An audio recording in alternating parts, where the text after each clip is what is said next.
everyone, it's Caroline here from Aussie Cards and Crafts, and today what I would like to show you is how to make this beautiful Cascade card.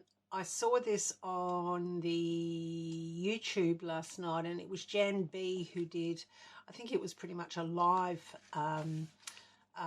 tutorial on how to do it. It did go for over an hour, but I was really pleased with it, so I went ahead and did it myself. Now my measurements that I give you will be very similar to what Jan used. I did need to trim some off, but I'll go into that with you as I get there.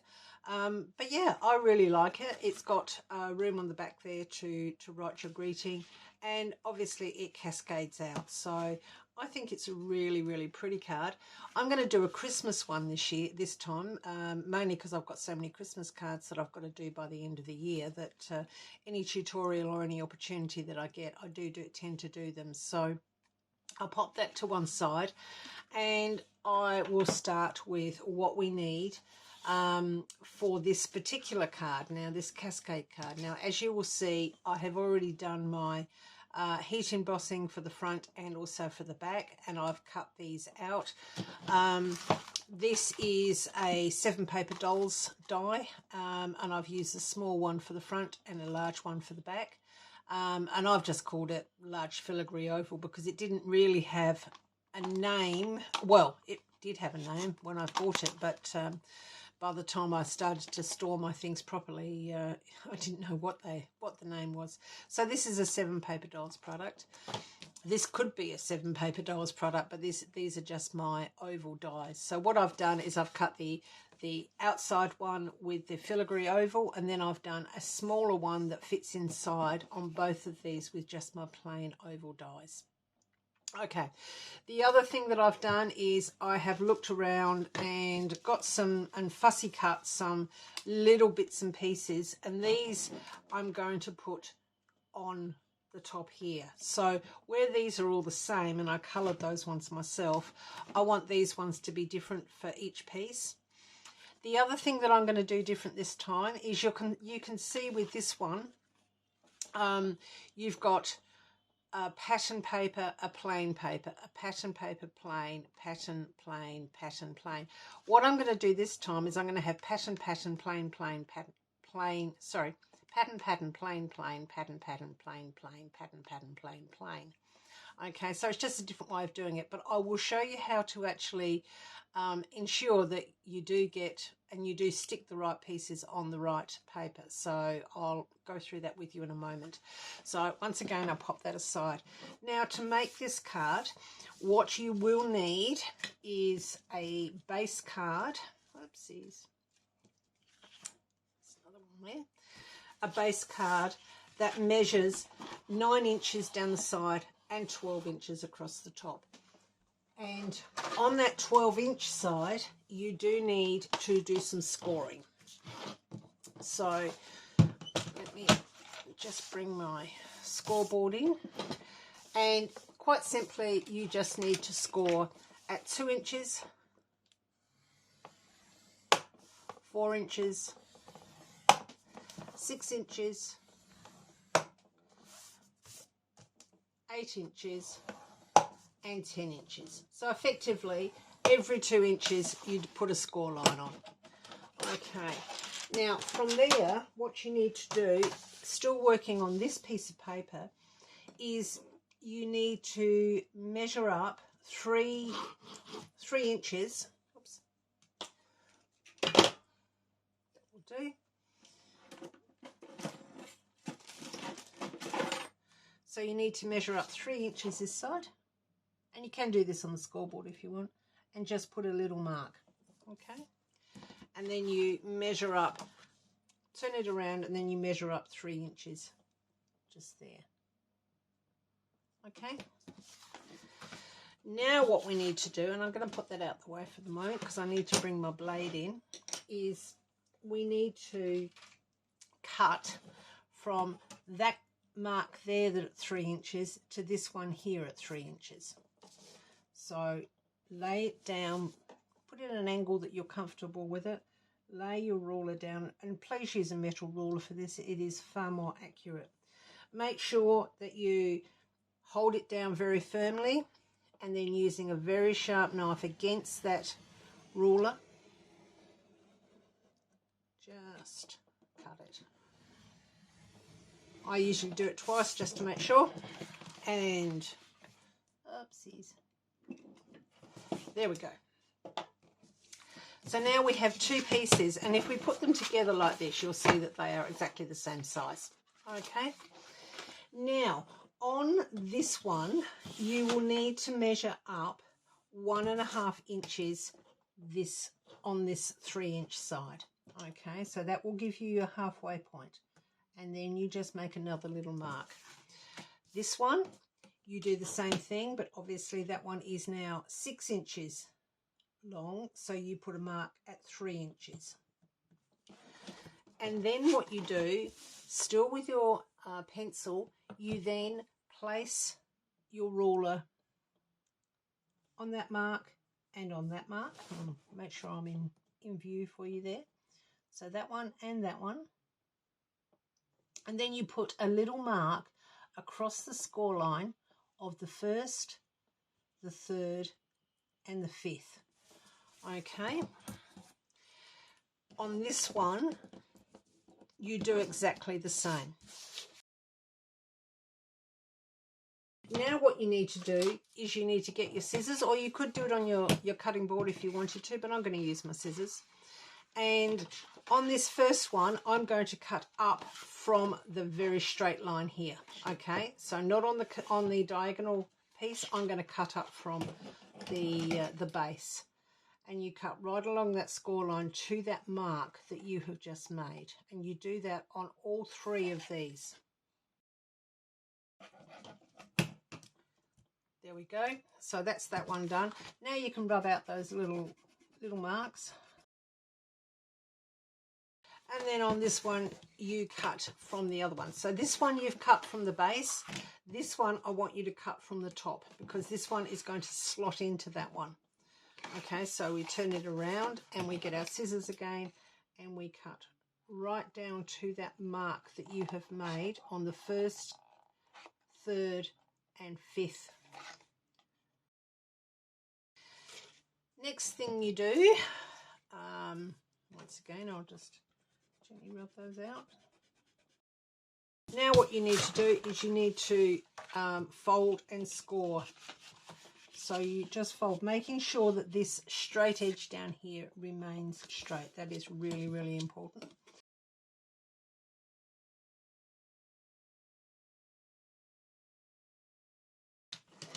Now what you need to do is you need to put these 2 pieces together. So you've got the top piece that has got the cuts coming up from the bottom, and you've got this one. So basically what you need to do is you need to slide that one on there, and you'll see that because you've cut the same distance, it's not a huge issue.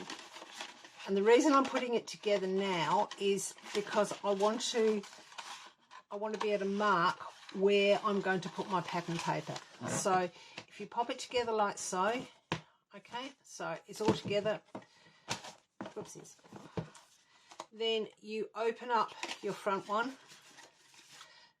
The next one you slide open in a diamond type shape. The next one is a diamond as well.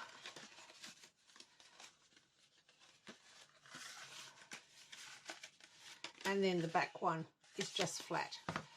So effectively, there is your card. Okay, now I'll bring this one in, and this is what I was saying to you before. Where I have gone for a pattern paper, because the paper that I'm using is this one, and I'm going to use the contrast on the back with the black and the gold, and then there's the white and the gold with the holly there. So what I am wanting to do with this is to have the lighter side on both of these, then the dark, then the light, then the dark, then the light, then the dark. So if we call this one here pattern paper 1, you'll see what I mean in a moment. So I want this to be pattern paper 1, so I'm just going to, everything I want to be 1, I'm going to put a 1 on it. Okay, and then I want that to be a 2. I want that to be a 1. I want that to be a 2. I want that to be a 1. And I want that to be a 2. Don't worry about writing on it because you're going to be putting paper over the top. Then what you do is you can pull this apart again very gently. Just pull it apart. And if you have a look, it tells you exactly where you've got to put. You've got to put a piece of number 1 there, a piece of number 2 there. Over on this side, it says to put a number 2, a number 1, a number... I got a 3 there. Oh, goodness. How did I do that? Let me just pop it back together again. That's not thinking, is it? I'm not sure whether it's supposed to be. I'm thinking it's probably supposed to be a 2, but I'm not 100% certain. So just to be sure, I will put it back together again. Yeah, it is a 2. So I'll just rub that out and put a 2 there. Okay, now I can pull it apart again. So you can see 2, 1 over here. I've got 2, 1, 2, 1, and on the other piece I've got 2, 1, 2, 1, and on this one I've got 1, 2. Okay, now that will all make a lot more sense once I have actually shown you how to do your paper. So with your paper, if it's directional, make sure it's sitting the right way. I'm not overly concerned about any direction on this one or that one, but okay. So what we need to do with this one is we need to measure up 2 7/8 of an inch. So that would be just here. And then on the top part, you measure down 2 7/8.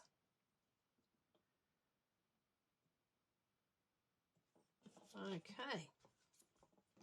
And then what you do is is that 2 7/8? Let me just double check that.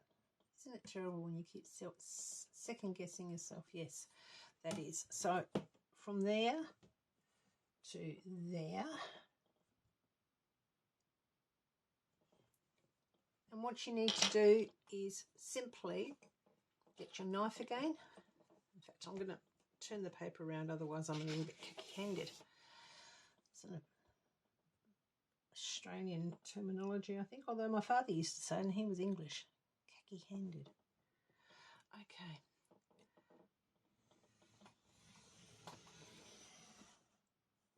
Okay. So we now have 2 pieces and you will see that they are the same size. Okay. What we do now is we now cut them, and what we do is along the top edge, I'll get my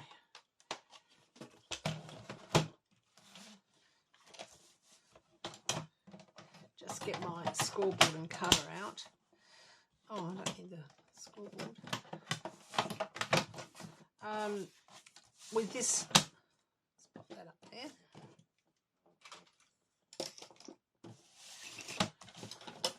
Okay, so each piece needs to be 1 7/8. So making sure that you're nice and straight, you go 1 7/8 and keep bringing it across at 1 7/8. Okay, and you do this on both pieces. There will be a little piece that is left at the end that can go into your scrap bin.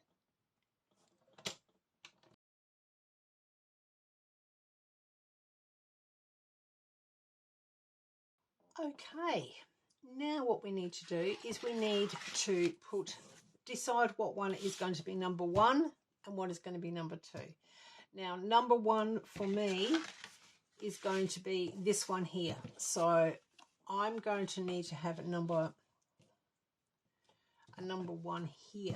Now, this is where it gets a bit tricky. No.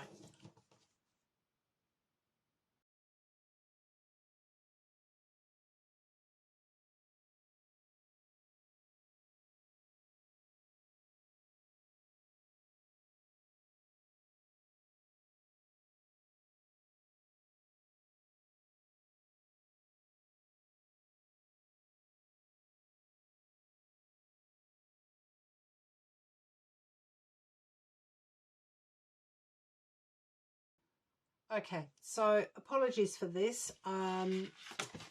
What I thought I could do, I actually can't because of how I've cut my pattern papers, and I don't want to waste the papers.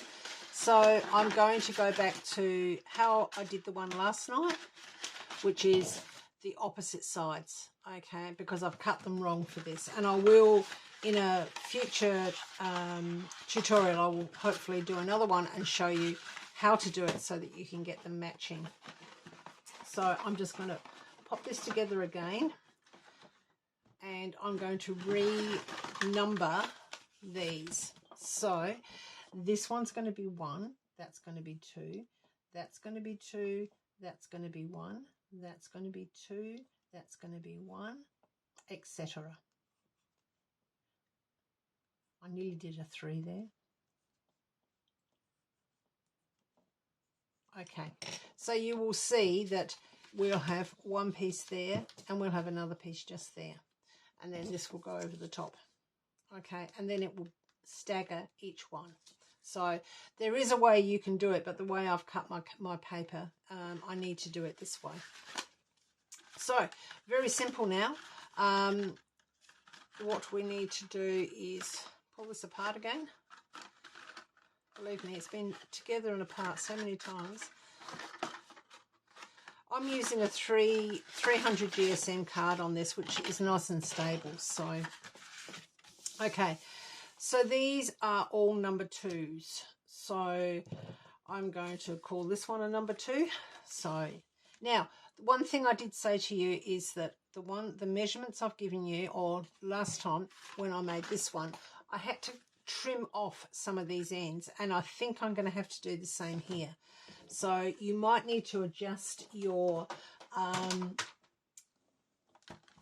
adjust the measurement. And when I check on this, I had to do it last night, and I didn't know whether it was my fault. See, that one fits, so maybe it was my fault last night. So that's a number 2, that's a number 2. No, it's not, that's a...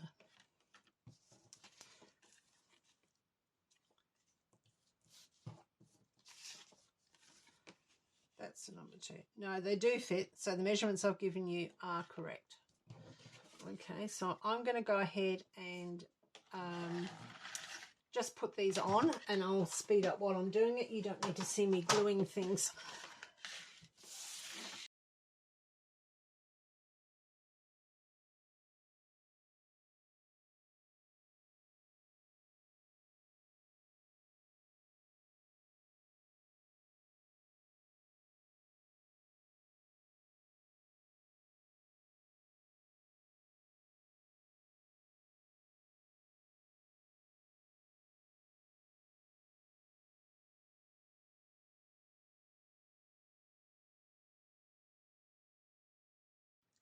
Okay, there we go.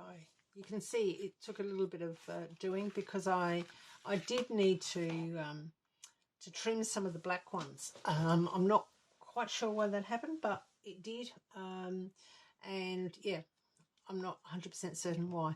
So now what we need to do is we need to put it together. So once again, you slide it down. And hopefully this will be the last time we have to do this. So...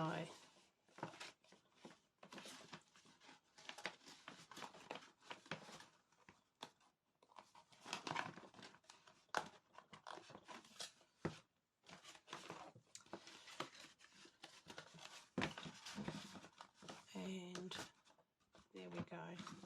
So when it comes together, you will see, there we go. So we've got alternating sides, which isn't what I wanted for this one. I'll be totally honest. I did want them the same, but the way I cut the card, and I haven't worked out quite how to do it the other way yet, but I will do. Now, it's very important that you make sure that it is actually in there correctly, and that all of these are lined up down the bottom there. Okay, so effectively that's your card. You'll see that this bit is a bit flimsy and it will fall apart, but once we get these put on, you will find that that is going to hold it in place. So make sure it is in place, and is in the correct place before you go ahead and do any of your sentiments, stick any of your sentiments on. Okay, so I'm just making sure. Okay, so once you've stuck that on, now what I've done is I've done that first one, which I said, but I have put the top layer on foam tape. So that is going to be stuck on there, and it's very easy to line that up because you can line up your center line with those two parts there. So I'm going to glue that on.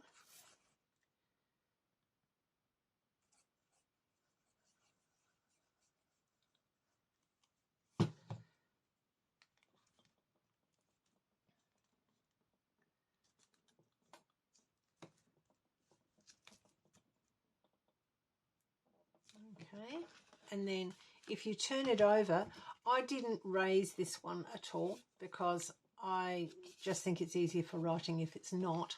So you glue that one on the back piece, and once they're glued on, that's going to hold the whole card together.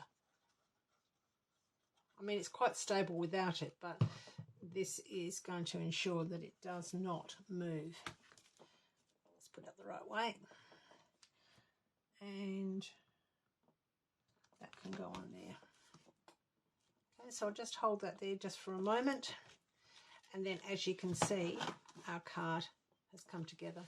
Now what I want to do is I want to use all of these things, which are pieces that I fussy cut that are Christmassy, and I'm going to dot them around, and I'm going to leave you for a while, or not leave you, but I'm just going to work out how I want them, and I will then come back and show you the finished card.